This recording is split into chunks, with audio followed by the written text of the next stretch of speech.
Seusai mengubur para syuhada, berdoa kepada Allah dan pasrah kepada Allah. Kenapa harus itu nguburnya? Ya dikuburin dek, ndak mungkin dibiarkan saja kan, karena nanti kalau ini nambah penyakit, banyak penyakit. Ada yang biarin aja. Iya, ada yang biarin aja kan orang, tapi namanya bangkai itu kan pasti membuat bau yang tidak enak kan. Nah itu deh, dan banyak bakteri pastinya ya.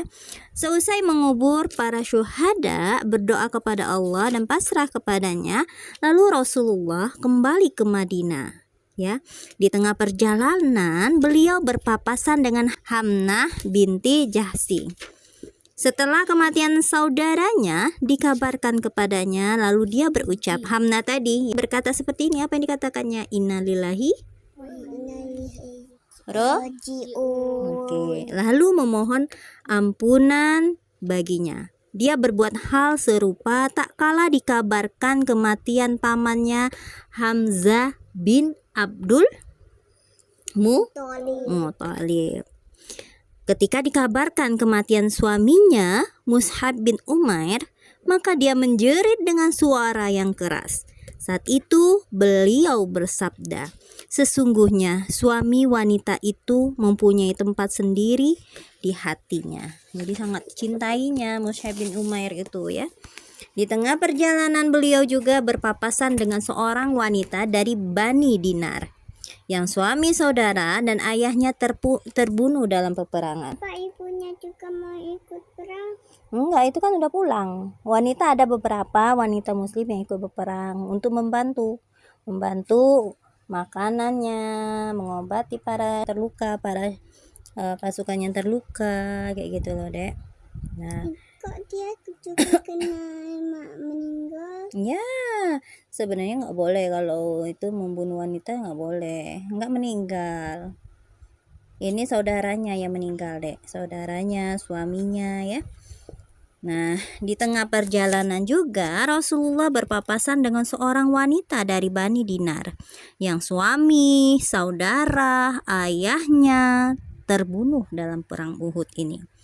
Saat orang-orang memberitahukan kematian mereka, wanita ini justru bertanya. Apa yang ditanyakan oleh mereka? Oleh wanita tadi dari Bani Dinar. Siapa yang tahu? Nggak tahu? Oke, lalu apa yang terjadi pada diri Rasulullah Shallallahu Alaihi Wasallam? Yang ditanyanya bukan menanyakan tentang keadaan ayahnya yang terbunuh tadi, atau saudaranya terbunuh, atau suaminya, tapi yang ditanyakan adalah Rasulullah. Maka dijawab oleh yang lain, beliau baik-baik saja wahai Ummu Fulan. Beliau membawa pujian bagi Allah seperti yang engkau inginkan. Tunjukkan kepadaku. Ummu Fulan ibunya siapa, kayak gitu. Dia nggak tahu namanya, jadi disebut aja Ummu Fulan. Tunjukkan kepadaku agar aku bisa melihat beliau, pintanya. Ketika wanita itu sudah melihat Rasulullah, maka ia berkata, setiap musibah asal tidak menimpa engkau adalah kecil. Jadi kata wanita itu, kalau menimpa Rasulullah, artinya ya, kalau menimpa Rasulullah itu baru ada musibah besar. Nah, kalau nggak menimpa Rasulullah, entah itu saudaranya, apa keluarganya, ayahnya, itu termasuk musibah yang kecil menurut dia. Lalu datanglah Ummu Sa'ad bin Mu'az sambil berlari-lari. Sementara Sa'ad sedang memegang tali kengkang kuda beliau. Sa'ad berkata, wahai Rasulullah, itu adalah ibuku. Nah itu ya, datang Ummu Sa'ad bin Mu'az tadi. Selamat atas kedatangannya, sabda beliau. Lalu beliau berdiri untuk menyongsongnya. Setelah dia mendekati, menyambut.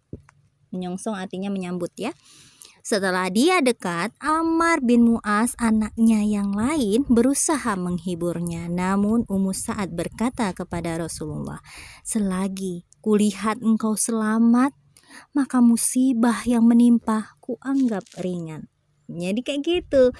Para wanita-wanita di Madinah itu, mereka itu lebih senang kalau melihat keadaan Rasulullah dalam keadaan baik Baik-baik saja. iya.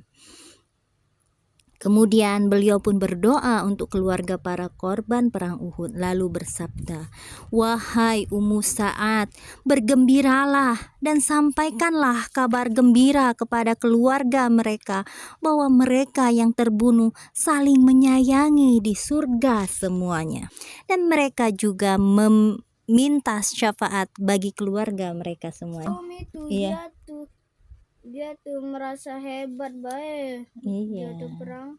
Itu juga. Enggak, yang dia merasa kalau untuk dia merasa bukan karena Allah berperangnya, dia tidak masuk surga kan. Ada yang cuma ngikut aja tapi dia tetap dalam keyakinannya masih Yahudi kan, ada ya kemarin, dia tetap masuk neraka. Ya, masuk Islam itu kalau dia mentauhidkan Allah ya. Jadi orang-orang yang syuhada semuanya masuk surga, kecuali mereka yang walaupun mati dalam peperangan tetapi masih tidak menyembah Allah atau mentauhidkan Allah, maka mereka tidak mendapatkan surga dan keluarganya akan diberi syafaat nanti. Enak ya. Tanya Umi berjuang nih, Umi ke Palestina ternyata camp untuk Umi masak itu dibom, meninggal lah Umi di sana. Nanti Umi akan memberikan syafaat kepada keluarga-keluarga pada kalian. Ummu Sa'ad berkata, "Kami ridho wahai Rasulullah. Siapakah yang masih ingin menangis setelah ini?" Dan dia berkata lagi, "Wahai Rasulullah, berdoalah bagi orang-orang yang menggantikan keluarga mereka." Maka Rasulullah bersabda, "Ya Allah, singkirkanlah duka hati mereka, gantilah yang hilang, dan baguskanlah orang-orang yang mengganti mereka." Jadi kata Ummu Sa'ad, mereka itu ridho dengan apa yang terjadi. Dalam ridho itu menerima apa yang terjadi dengan keluarga, suami, anaknya. Nih kata, "Kami ridho wahai Rasulullah, siapa yang masih ingin menangis setelah ini?" Maksudnya itu setelah disampaikan bahwa akan mendapat surga dan mereka yang di surga itu para syuhada itu memberikan syafaat, masih mau menangis kayak gitu. Enggak, katanya itu Ummu Sa'ad ya. Maka Ummu Sa'ad itu hanya meminta mendoakan mereka agar kesedihan itu tidak terasa di hati mereka dan menggantikan. Kalau tadi suaminya meninggal digantikan dengan suami yang baru, atau anaknya yang meninggal digantikan dengan anak yang lain. Nah, pada sore hari itu pula, pada hari yang sama di sore hari, yaitu pada tanggal 7 Syawal, pada hari Sabtu, Rasulullah tadi tiba di Madinah. Mereka setelah bertemu dengan keluarganya, beliau menyerahkan pedang kepada Fatimah sambil bersabda, "Bersihkanlah darah di pedang ini, wahai putriku.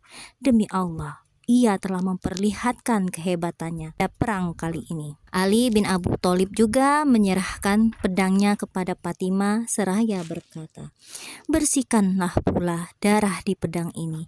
Demi Allah, ia telah memperlihatkan kehebatannya kepadaku pada perang kali ini." Jadi Fatimah semua yang membersihkan pedangnya Rasulullah, pedangnya Ali suaminya ya. Lalu Rasulullah bersabda, "Jika engkau telah memperlihatkan kehebatanmu dalam perang ini, maka Sahal bin Hunayf dan Abu Dujana juga telah berbuat yang serupa bersamamu." Abu Dujana itu yang pakai sorban merah tadi kemarin kan? Ya artinya ini maksudnya itu. Kan Ali bin Abi Thalib kan ngomong kayak gini, "Iya, pedang itu telah memperlihatkan kehebatannya pada perang Uhud itu." Lalu bilang lagi sama ini, bukan cuman pedangnya Ali saja, bukannya Ali saja yang hebat dalam peperangan pada kali itu. Abu Dujana, Sahal bin Hunayf itu juga berperang dan pedang mereka juga bisa membasmi musuh kayak gitu loh. Maksudnya nggak usah sombong lah kayak gitu, karena banyak para syuhada yang meninggal juga memperlihatkan kehebatannya dalam berperang kayak gitu ya. Beberapa riwayat telah sepakat menyebutkan bahwa korban yang mati di pihak kaum muslimin itu ada 70 orang. Tidak sebanyak di Palestina, ya. Cuman 70. Coba. Palestina itu 42.000 lebih. 42.000 lebih, banyak sekali. Ini hanya 70. Dan perang itu kalau perang zaman dulu berhadapan, ya kan? Kalau Palestina tidak, senjata tidak ada, terus itu dari atas, dari bawah, dari daratan, dari air, semuanya diperangi. Sudah itu dikepung pula. Apakah itu perang? Tidak, itu bukan perang. Ya, itu bukan perang, tapi bukan main, tapi membantai, membunuh kayak gitu. Yang kebanyakan dari 70 orang tadi, kebanyakan itu dari Ansor, kaum Ansor. Ada 65 kaum Ansor, 41 dari suku Khazraj, dan 24 dari suku Aus. Sementara dari Yahudi yang kemarin ya, Yahudi yang terbunuh itu cuma 1. Dari Muhajirin ada 4 orang. Dan Yahudi ini tidak masuk surga karena dia tetap dalam kondisi tidak beriman, dan tidak beriman tidak Iya, berhasil bunuh uang. iya enggak tahu, dia enggak disebutin di sini, tapi dia Yahudi ini terbunuh hanya 1 orang. Sedangkan korban yang terbunuh dari pihak orang musyrik menurut Ibnu Ishaq ada 22 orang. Dikit ya, lebih dikit ya. Tetapi setelah ada penelusuran yang lebih detail dan dengan mempertimbangkan peperangan saat itu, maka dikuatkan bahwa ada 37 orang. Ya, masih lebih sedikit dibandingkan orang Muslim. Orang-orang Muslim yang berada di Madinah pada malam Ahad sepulang dari perang Uhud. Suasana duka menyelimuti diri mereka, ditambah lagi keadaan badan yang terasa letih dan payah. Kali ini mereka benar-benar mendapat bencana. Namun begitu mereka tetap berjaga-jaga di dalam dan pinggiran Madinah, khususnya menjaga Rasulullah Shallallahu Alaihi Wasallam yang bisa saja sewaktu-waktu terancam bahaya.